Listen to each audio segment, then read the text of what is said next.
Eu sou professor de filosofia, minha vida é ensinar os outros a pensarem, mas há cerca de 2 meses eu descobri que eu era uma fraude. Eu era uma fraude no sentido de que eu tinha toda a teoria na minha cabeça, a história da filosofia ocidental, coisa que eu ensino a vocês aqui neste canal, mas eu não conseguia praticar aquilo que eu sabia. Há 2 meses eu fiz um retiro Vipassana, aqui no interior do Rio de Janeiro, durante 10 dias de silêncio. Eu vou dar os detalhes a seguir. Eu quero compartilhar o que eu aprendi nessa jornada de autodescoberta, de mergulho dentro de si mesmo. E mergulho é a metáfora central do que eu quero falar para você. Meu nome é Vitor Lima, eu sou seu professor de filosofia de hoje e de sempre, e isto não é filosofia.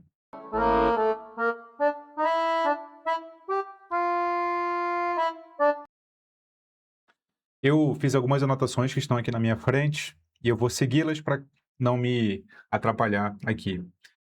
Alguns meses, antes desses 2 meses, eu comuniquei a alguns de vocês que eu ia passar 10 dias fazendo esse retiro Vipassana. E, bom, para quem não sabe o que é um retiro Vipassana, deixa eu contextualizar brevemente aqui. Separei aqui 3 grandes perguntas, né, ou 3 grandes tópicos para contextualizar o Vipassana. O primeiro é o que é Vipassana, a meditação Vipassana. Segundo é qual que é a estrutura desse retiro. E o terceiro é qual que é a rotina desses 10 dias. Vamos contextualizar, então. A palavra vem do idioma Pali, um idioma antigo, que significa ver as coisas como elas realmente são. Esse é o significado de Vipassana. Na prática, Vipassana é uma técnica de autoobservação. É isso. Ela é atribuída ao Siddhartha Gautama, ou Buda, há mais de 2.500 anos. Aliás, os praticantes de Vipassana reivindicam que essa é a verdadeira técnica do Buda. Todo o resto é acréscimo, é subtração, são coisas que foram modificadas. Essa seria a original, segundo os praticantes de Vipassana. E aí, a diferença é a seguinte: tem meditações onde você pratica visualizações de cores, de formas geométricas. Tem outras meditações em que você repete mantras. O famoso Om, talvez seja o mantra mais conhecido. Há outros tipos de meditação em que você controla a sua respiração para induzir um certo estado mental. O Vipassana, no entanto, não pede que você faça nenhuma respiração específica, pede para que você não faça mantras, pede para que você apenas foque nas sensações do seu corpo. Você exercita no Vipassana a observação das sensações do seu corpo enquanto elas acontecem com, e esse é o principal conceito, equanimidade. Vamos já falar sobre equanimidade quando eu falar dos meus aprendizados. Então, eu posso adiantar que equanimidade é sentir sem, de um lado, ansiar, quando a sensação for boa, e nem, de outro lado, rejeitar, quando a sensação for ruim. Equanimidade é sentir sem ansiar e sem rejeitar, mantendo a presença não, mantendo a consciência de que aquilo é impermanente, vai passar. O que em Pali antigo se chama anicca, anicca.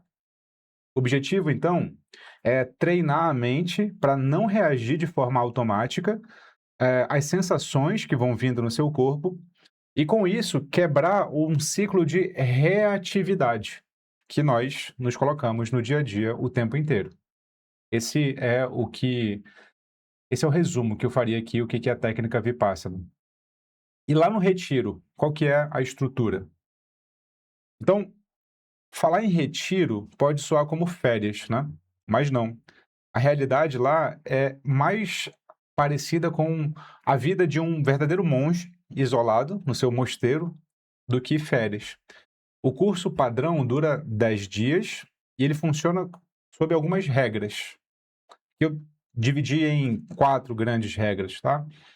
Embora sejam mais, mas ao meu ver são 4 grandes categorias. Primeiro, nobre silêncio, que é você não pode falar, você não pode fazer gestos, você não pode ter contato visual com outros alunos. Você é você com você mesmo, tendo algumas ocasiões de fazer perguntas ao instrutor da meditação ou ao coordenador, né, ao gerente lá. Mas, em regra, a intenção é que você não interaja com ninguém, porque você precisa mergulhar dentro de si. Segunda regra, desconexão digital, ou seja, celulares. E aqui eu coloco até livros, cadernos de anotação. Tudo isso é recomendável que seja entregue à organização no início do retiro. É obrigatório? Eles vão vasculhar a sua bolsa? Não. Tudo ali é voluntário. Então, há a opção de burlar essa regra? Mas aí burlar essa regra é burlar você mesmo, né? É não fazer aquilo que você se propôs a fazer. Você deixa tudo. Celular, você fica incomunicável no sentido de individual. Mas na ficha de inscrição eles pedem um número de alguém né, que possa receber uma ligação, caso ocorra alguma urgência e tal. Então, bom, você é comunicável na prática, né? A pessoa pode ligar lá pro retiro e comunicar se acontecer alguma coisa, né, fora. Enfim, mas você não fica com o celular. Essa é a verdade. Terceiro, tem um código de ética ali. Você se compromete a não matar. Isso não se restringe a outro ser humano, se restringe a qualquer forma de vida, né? A um mosquito, por exemplo, uma barata, uma aranha. Você é instruído a recolhê-lo, né, numa espécie de redoma de plástico, assim, e tirá-lo, né, e botá-lo de volta à natureza. Não mentir, não roubar, o que é bem facilitado, porque você é incentivado a não interagir, né? Sem interação, essas coisas se tornam mais fluidas, mais simples, mais naturais. E quarto, a alimentação. São apenas 2 refeições completas no dia, o café da manhã e o almoço, e depois do meio-dia não tem comida pesada, digamos assim.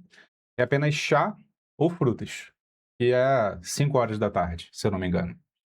Então essa é a rotina. Quer dizer, esse é o retiro. E a rotina, como é que é?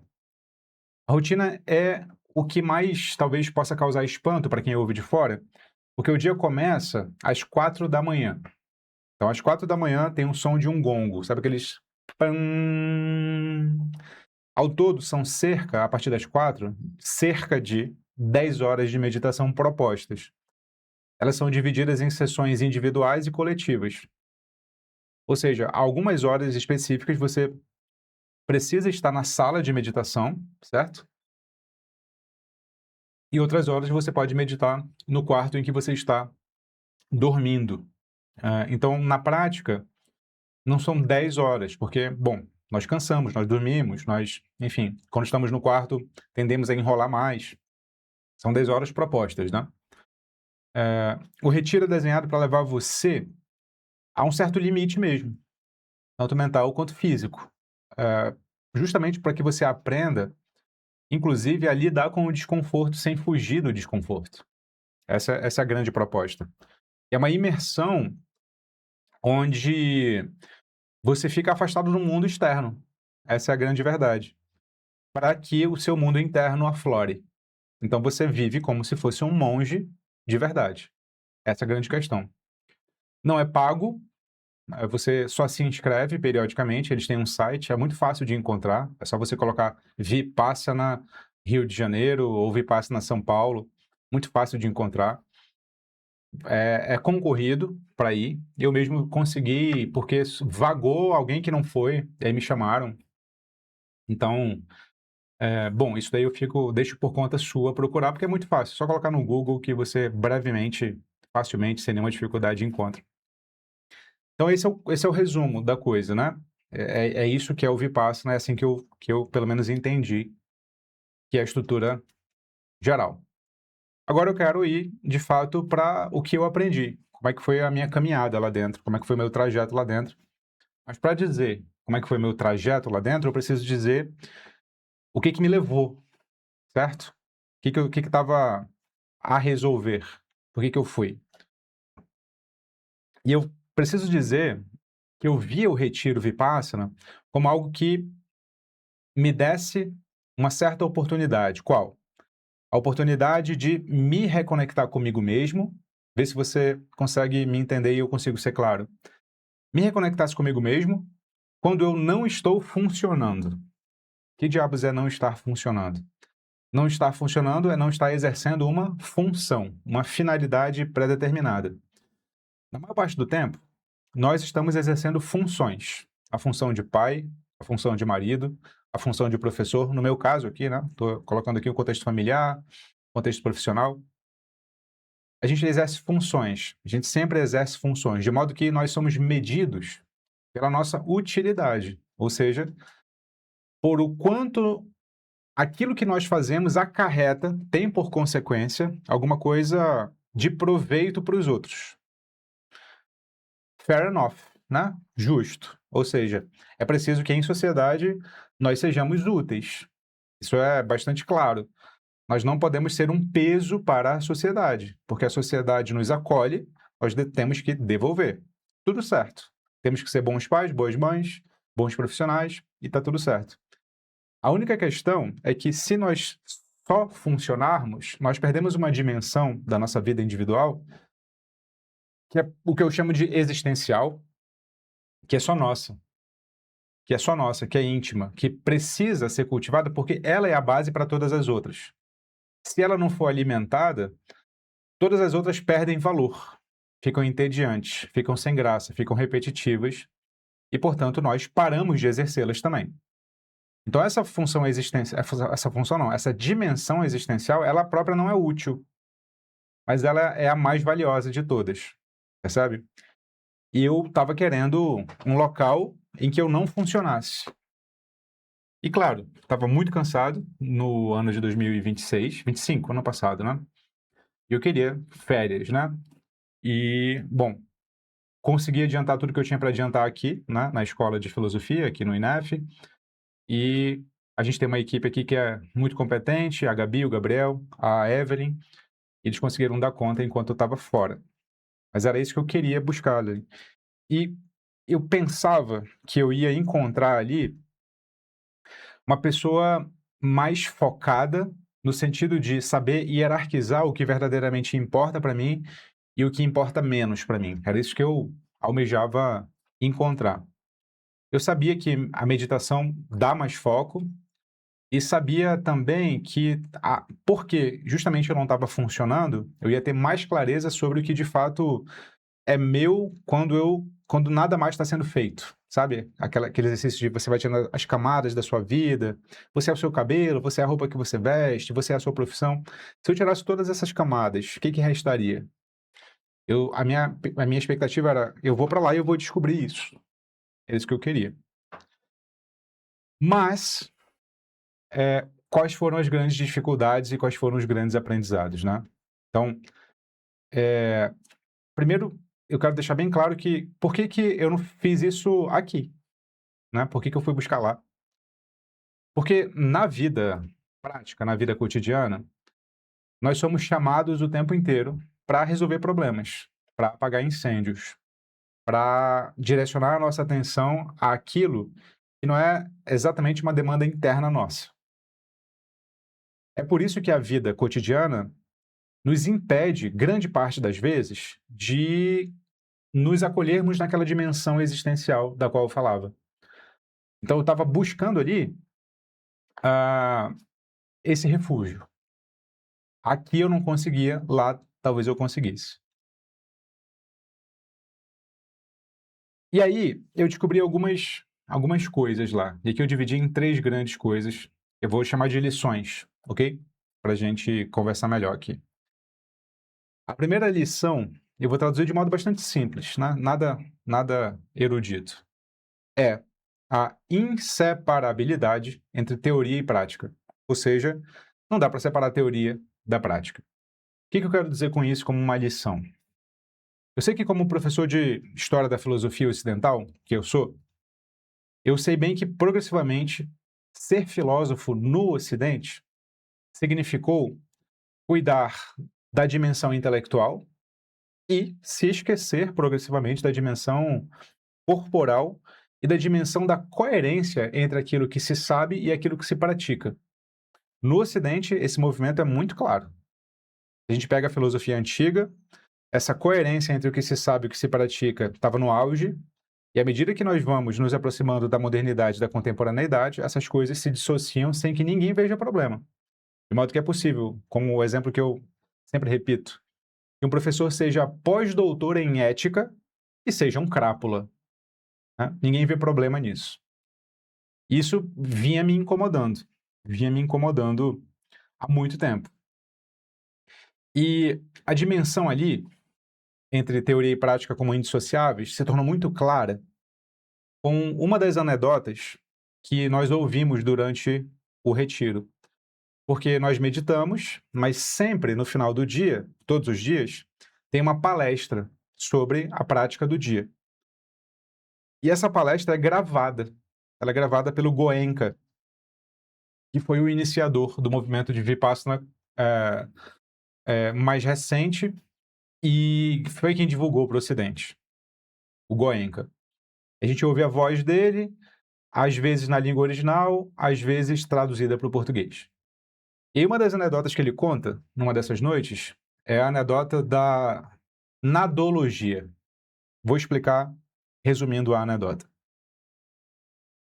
Certa vez, num barco tipo cruzeiro, havia ali os marinheiros, operários, e havia ali, nesse barco, um professor muito erudito. E toda noite, todo dia, dava uma aula para os habitantes ali do barco. Para os habitantes não, né? Para os passageiros ali do barco. E aí, um dos marinheiros, muito humilde, sempre assistia às aulas e no final das aulas ia interagir com o professor. E o professor perguntava ao marinheiro: você sabe o que é... Colocava uma logia dessas qualquer, né? Tipo, o que é geologia? Aí o marinheiro falava: não, eu não tive estudos, eu não tive oportunidade de conhecer o que é geologia. E o professor respondia: ah, que pena, que pena. Se você não sabe o que é geologia, você perdeu 1/3 da sua vida. E no outro dia, a rotina continuava. No final da aula, o marinheiro ia lá interagir com o professor e o professor perguntava: você sabe o que é geo... Não, geo não, alguma logia qualquer dessa, né? Aí o marinheiro retorquia: não, eu não sei, porque eu não tive educação formal. Infelizmente eu não sei. Ao que o professor respondia: então você perdeu mais 1/3 da sua vida. Até que chegou um belo dia em que o professor estava ali sozinho e o marinheiro chega para o professor e fala: professor, o senhor já estudou nadologia? E o professor: nadologia? Eu nunca ouvi falar dessa palavra. Eu nunca estudei nadologia. O que é nadologia? Professor, nadologia é a arte de saber nadar. Aí o professor falou: por que eu teria que saber nadar? Porque o navio está afundando, professor. E se o senhor não souber nadar, infelizmente o senhor vai morrer. O professor ficou desesperado. Aí o marinheiro falou: professor, o senhor não estudou nadologia e, infelizmente, o senhor acabou de perder a sua vida inteira. E a anedota acabava mais ou menos assim. Qual que é a lição dessa anedota aqui? A lição dessa anedota é: você pode estudar a descrição de como as coisas são, de como as coisas funcionam, como elas devem funcionar, como elas funcionam de fato. Você pode saber tudo o que há para saber sobre a realidade do ponto de vista descritivo, normativo. Você pode entender as coisas. Mas isso não te exime de saber fazer coisas que são essenciais para que você viva. Em grande medida, nós, professores de filosofia, somos treinados a não saber nadologia. Nós não sabemos nadar. Nós sabemos a composição da água, nós sabemos a composição do clima, nós sabemos a fauna da água, a flora da água, nós sabemos a teoria de como navegar, mas se o navio afundar, nós não sabemos nadar. Nós não fomos treinados a saber nadar. É uma anedota tão simples, mas ela é tão negligenciada na formação em filosofia. Tão negligenciada na formação em filosofia, que chega a ser assustador quando você de verdade para se dar conta do quão negligenciada ela é. Essa foi a primeira lição. A segunda lição é consciência. O que a gente chama de consciência é um tópico tão abstrato. É, em primeiro lugar, consciência do corpo. Consciência não é consciência de um eu abstrato. Se você quer desenvolver a sua consciência, você precisa desenvolver a consciência do seu corpo. Essa foi a segunda lição que eu aprendi lá. Em outras palavras, ter consciência não implica dominar mais assuntos, saber mais saberes, percebe? Ter consciência é notar, com atenção e detalhes, o que se passa no seu próprio corpo. O Vipassana, enquanto técnica, é resumida no seguinte: prestar atenção em cada detalhe do próprio corpo. É um escaneamento mesmo. Pé, a cabeça, cabeça aos pés. Isso ancora você no presente.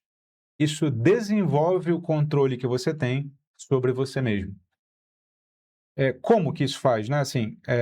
Bom, primeiro que quando você está em estado de atenção, você tem dois tipos de atenção. Uma atenção direta e uma atenção difusa. Você sempre está atento em alguma coisa. Ou é diretamente ou é difusamente. Mas a sua atenção está sempre direcionada. Quando você atenta diretamente a alguma coisa, você se esquece do ambiente. Quando você atenta difusamente a alguma coisa, você se esquece de uma coisa em particular. A grande questão é que quando a gente se deixa levar pelo dia a dia, a gente está sempre de olho no ambiente, no mundo externo, em novidades que precisam ser colhidas, em perigos que estão acontecendo, a gente precisa fugir, alguém que demanda a gente. Então a gente está sempre direcionado, se a gente quisesse colocar uma seta, para fora, né? Para fora. Dificilmente a gente direciona essa seta para dentro, para nos darmos conta de o que eu estou sentindo agora. Estou sentindo de fato fome ou é apenas tédio? Eu estou sentindo de fato raiva ou é frustração? Entende? Essa educação emocional que dificilmente nós praticamos, dificilmente nós somos ensinados, nós não praticamos, nós não aprendemos. Então, a nossa consciência, como está sempre direcionada para fora e nunca para aspectos internos, ela nunca é educada. Então, aquela consciência da qual a gente falava antes, né, a consciência ética, de não só saber o que é ética, mas fazer atos éticos, ela é completamente dissociada mesmo, assim. Tudo que a gente é treinado a fazer é uma consciência para fora e nunca para dentro. Se você quer desenvolver uma consciência ativa, ou seja, que diz respeito aos seus atos, preste atenção no como o seu corpo está agora, nesse momento. Você está sentado? Você está em pé? Como é que você está? Você está relaxado? Você está rígido? As suas costas estão doendo ou não estão? Você está com sede ou não está? O que está se passando na sua cabeça? Você já parou para se observar de verdade hoje? Raramente a gente faz isso.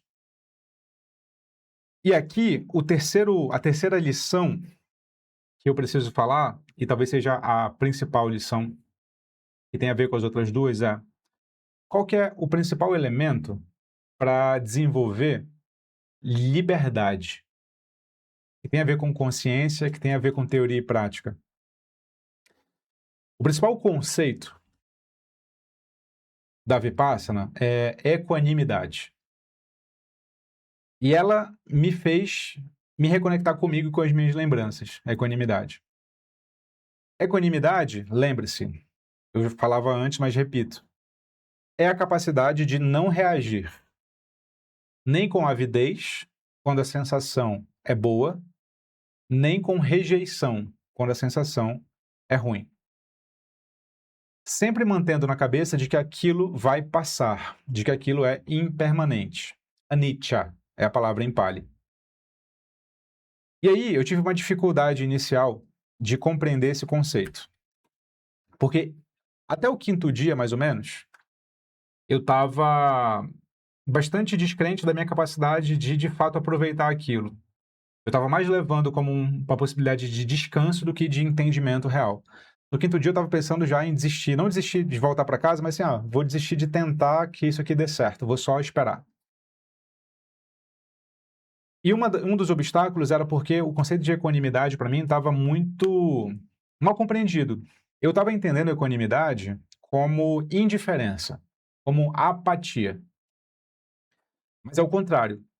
Certo dia, numa das sessões de perguntas e respostas que há, eu fui até o instrutor e levei essa minha inquietação. Falei assim: onde é que fica o abraço que eu dou no meu filho e na minha mulher? Esse abraço caloroso, esse abraço efusivo, esse abraço prenhe de emoção. Onde é que fica o lugar da celebração se eu pratico equanimidade, essa capacidade de não reagir, de não nem reagir com avidez nem com aversão? E aí ele me respondeu algo assim: olha, equanimidade não é apatia. Você pode ficar tranquilo que o abraço no seu filho, na sua mulher e as festas, agora eles vão ser verdadeiros. Porque quando você abraçar seu filho, você vai abraçar o seu filho inteiro. Quando você abraçar sua mulher, você vai abraçar sua mulher inteiro. Quando você celebrar, você vai celebrar inteiro. Por quê? Porque existe uma diferença, e essa diferença foi primordial, e aí que tá. Essa diferença eu já sabia teoricamente, porque ela está presente no Nietzsche também. É a diferença entre agir e reagir. Ele falou, quando nós dizemos que equanimidade é não reagir, nós não estamos dizendo que você precisa ser passivo. É todo o contrário. A gente está dizendo que você precisa agir. E o que é agir em contraposição a reagir? Reação acontece quando alguma coisa te estimula, seja um pensamento ou seja algo externo, e você, sem pensar, tem uma conduta. Então, alguém te fechou no trânsito, você baixa a janela e xinga a pessoa. Veio o pensamento triste, você automaticamente se deixa abater. Tá calor, você automaticamente começa a reclamar do calor. Isso é reação. Vem um estímulo, seja externo ou interno, e a sua conduta é completamente determinada por esse estímulo. Isso é reação. O que é ação? Ação implica esticar no espaço-tempo e encontrar um intervalo entre, aqui já sou eu que estou colocando, entre estímulo, seja interno ou externo, e a sua conduta. É uma coisa que a gente não faz no dia a dia, né? Ou seja, se está quente,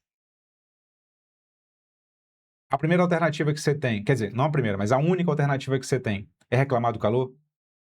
Se alguém te fecha no trânsito, a única alternativa que você tem é, digamos assim, xingar a pessoa? Não. Existem muitas outras alternativas. Você faz essas alternativas, exerce essas alternativas, porque você está reagindo. Essas alternativas você escolheu? A resposta muito clara é não. Não. E quando você pratica Vipassana, que é justamente a técnica de observar o que você está sentindo com equanimidade e consciência da impermanência, você tem como primeira postura observar, sem rejeitar e sem ansiar. Você só observa. Isso é equanimidade. Você pode, em seguida, escolher xingar? Você pode, em seguida, escolher reclamar do calor? Sim, você pode. Só que esse xingamento e essa reclamação, quando vem depois de você observar com equanimidade, são ações e não reações. Porque você, de fato, escolheu estar ali. Escolheu estar ali. Então ele fala assim, muita gente interpreta a nossa postura como uma espécie de passividade, e não é. É possível que você seja enérgico e ativo, e não reativo. Quando você entende que a energia, naquele caso, né, a ação mais impetuosa, é necessária. Então, até agora, aí já sou eu interpretando, eu abracei o meu filho sem equanimidade, ou querendo que aquilo ali durasse para sempre, porque aquilo ali era tão bom que eu já estava até me sentindo triste porque ia acabar, ou eu não queria estar ali. Porque, bom, tô pensando no trabalho, tô pensando em outra coisa. Com equanimidade é você lembra? Rasga, né, aquele espaço, bom, não espaço, mas bom, essa essa ocasião, essa circunstância no espaço-tempo para você estar ali, sentindo. E quando eu entendi isso, eu falei: "Caramba, isso tem força aí, tem potência aí". Isso me atrai muito, porque é justamente essa habilidade que a gente vai perdendo, né. Por quê? Porque a gente não vai praticando. Esse foi o meu maior aprendizado, foi o meu maior aprendizado. E eu colocaria aqui um quarto aprendizado, que tem a ver diretamente com esse, é que hoje faz quase 2 meses que eu saí, foi em dezembro que eu fui. E a recomendação quando nós saímos é que nós pratiquemos em casa pelo menos 2 vezes por dia, 1 hora pela manhã e 1 hora no final da tarde. Eu consegui fazer isso na primeira semana, na segunda semana eu já fiz menos, na terceira semana eu já não fiz mais. E qual foi o resultado?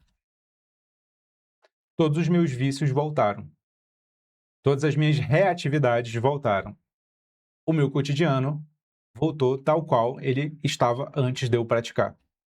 E qual que é a lição preciosa? De novo, simples, óbvia, mas que é óbvia só no campo da intelectualidade, não no campo da prática. A vida é um exercício constante. Sem exercício, não há vida virtuosa. E essa é uma lição, inclusive, compartilhada com o Aristóteles, lá na sua Ética a Nicômaco. Se você não exercita aquilo que você quer cultivar, você não cultiva. Isso é o óbvio do óbvio do óbvio. A gente sabe intelectualmente, na prática a gente ignora. Então, ou eu exercito Vipassana constantemente, e não só, né, na hora da meditação, mas na hora que eu estou conversando com alguém, de fato ali, ó, observando, sem rejeitar, sem ansiar, ou aqui fazendo esse vídeo, e de fato fazendo esse vídeo, sem ansiar, sem rejeitar, ou eu exercito isso, ou eu perco a minha capacidade de agir e só reajo pela vida fora. E essa foi a minha quarta lição aqui, pela minha conta. Eu queria muito compartilhar com vocês, eu acho muito preciosa, muito preciosa. Então essa foi a minha experiência com os 10 dias de Vipassana. Eu descobri que eu era uma fraude justamente porque eu estava entrando naquele buraco que eu sempre condenava dos professores de filosofia, dos filósofos, que é a dissociação entre teoria e prática, o não treinamento da consciência, como a consciência de si, não só do que está acontecendo lá fora, e da ausência de exercício daquilo que de fato precisa ser exercitado, para que uma vida prática seja de fato conduzida da melhor maneira, e não só concebida como da melhor maneira. Não ser uma fraude é ir para o caminho oposto, mas ter a consciência de que nós estamos fazendo a coisa errada é o primeiro passo para fazer a coisa certa. Agora eu queria que você colocasse aí nos comentários o que levaria você, já que eu contei a minha história, a fazer os 10 dias de meditação. Coloca aqui o que eu quero saber. O que levaria você a tomar essa decisão, se você tomasse? Não se esqueça, você é o que pensa. E como sempre, fique com Sócrates.